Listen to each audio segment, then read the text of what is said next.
नमस्कार दोस्तों, जय हिंद जय भारत। दोस्तों, आज हम इस वीडियो में जानेंगे भक्ति काल के संत कवियों का योगदान, मतलब हिंदी साहित्य में भक्ति काल के संत कवियों का क्या क्या योगदान रहा है। दोस्तों, इससे संबंधित प्रश्न मध्य प्रदेश की बोर्ड व लोकल परीक्षाओं में तथा यूजीसी नेट तथा हिंदी एमए व बीए की परीक्षाओं में पूछे जाते हैं। दोस्तों, ठीक है ना। भक्ति काल को हिंदी साहित्य में पूर्व मध्य काल के नाम से भी जाना जाता है और भक्ति काल हिंदी साहित्य का स्वर्ण काल कहलाता है।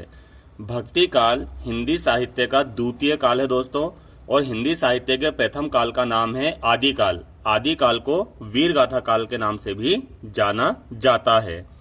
अब हम पढ़ते हैं आगे।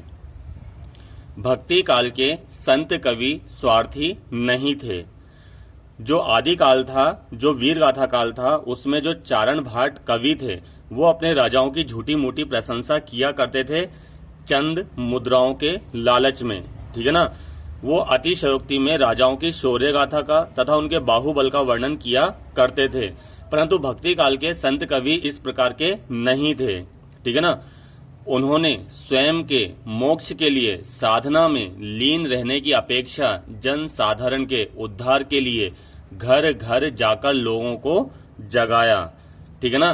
दोस्तों, भक्ति काल के जो संत कवि थे उन्होंने अपने आप के लिए मोक्ष नहीं मांगा, अर्थात इसी संसार में रहकर उन्होंने घर घर जाकर जन साधारण लोगों को जगाया उनके अधिकारों के प्रति कि आपके अधिकार असली क्या हैं। इस राजा को आप ईश्वर मत मानिए, ये राजा तो खून खराबा करता है, ये लालची राजा है, ये सिर्फ चंद मुद्राओं का लालची है, जबकि आपके असली ईश्वर तो राम है। अब क्या आपके असली ईश्वर तो कृष्ण है, आपके असली ईश्वर तो निर्गुण ब्रह्म है। आप उनको ईश्वर मानिए, उनके उपदेशों पर चलिए। इस प्रकार की बातें उन्होंने बताई। राम और कृष्ण कभी भी राजगद्दी के लोभी नहीं थे। दोस्तों, इस प्रकार की उन्होंने बातें बताई। तो तुम किस अंधकार में जी रहे हो, किस प्राणी को तुमने राजा बना रखा है, ठीक है ना। इस प्रकार की उन्होंने बातें बताई। उनमें एक नई आशा व ऊर्जा का संचार किया। यानी कि दोस्तों, जब भक्ति काल था उस समय हमारे देश में मुगल काल स्थापित हो गया था, तो वही आदाब सलाम खुदा हाफिज, एक तरफ हिंदू राजाओं से परेशान जनता, एक तरफ मुस्लिम राजाओं से परेशान जनता, तो वो बिल्कुल निराश हो गई थी देश की जनता। तो उनमें आशा व ऊर्जा का संचार किसने किया? भक्ति काल के संत कवियों ने उनके अंदर ऊर्जा का संचार किया। कितनी बड़ी बात है दोस्तों, मुगल शासकों के नाक के नीचे रामचरितमानस लिखी गई, मुगल शासकों के नाक के नीचे सूर सागर जैसे ग्रंथ लिखे गए। इन्हीं ग्रंथों के माध्यम से लोगों को जगाया अपने धर्म के प्रति, संस्कृति के प्रति, रीति रिवाज के प्रति, तीज त्योहारों के प्रति, जो वस्तुतः लोग बाग भूल चुके थे। वस्तुतः जो मानवतावादी आंदोलन उन संत कवियों ने चलाया, वैसा आंदोलन कभी न चलाया गया और ना ही शायद चलाया जाएगा, ठीक है ना। ये आजकल के जो संत होते हैं ना, ये गद्दी लगा कर बैठ जाते हैं, भंडारे चलाते हैं, फालतू के प्रवचन सुनाते हैं। जबकि पहले जो होते थे प्रवचन, जो मीरा के मुख से, जो तुलसी के मुख से, जो सूरदास के मुख से, जो नाभादास के मुख से, जो कबीर के मुख से, उनकी बात ही अलग थी। दोस्तों, आजकल के संतों ने कौन सा महाकाव्य लिखा, कौन सा खंड काव्य लिखा, जरा मुझे कमेंट्स करके बता दीजिएगा आप। वैसा आंदोलन कभी नहीं चलाया। देश इन संत कवियों का सदा ऋणी रहेगा। दोस्तों, ये भी आपको याद होगा, प्रथम स्वतंत्रता आंदोलन संतों ने ही चलाया था इस देश में, ठीक है ना।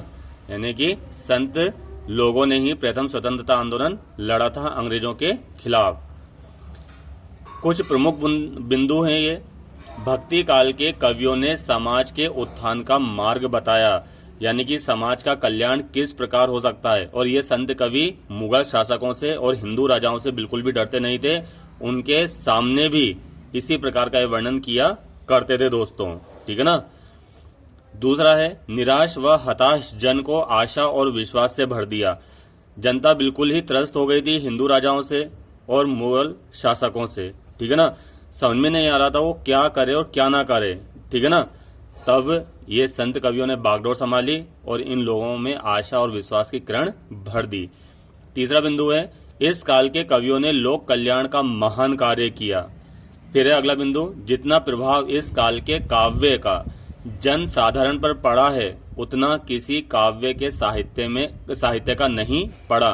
रीति काल में श्रृंगार की भावना है, आदि काल में चाटुकारिता की भावना है, ठीक है ना। जबकि भक्ति काल में साहित्य का उत्थान हुआ, उत्कर्ष साहित्य लिखा गया, ठीक है ना। लोक मंगल लोक कार्य किए गए, इसीलिए भक्ति काल को हिंदी साहित्य का स्वर्ण काल भी कहा जाता है। उम्मीद है आज का वीडियो आपको अच्छा लगा होगा, पसंद भी आया होगा। धन्यवाद।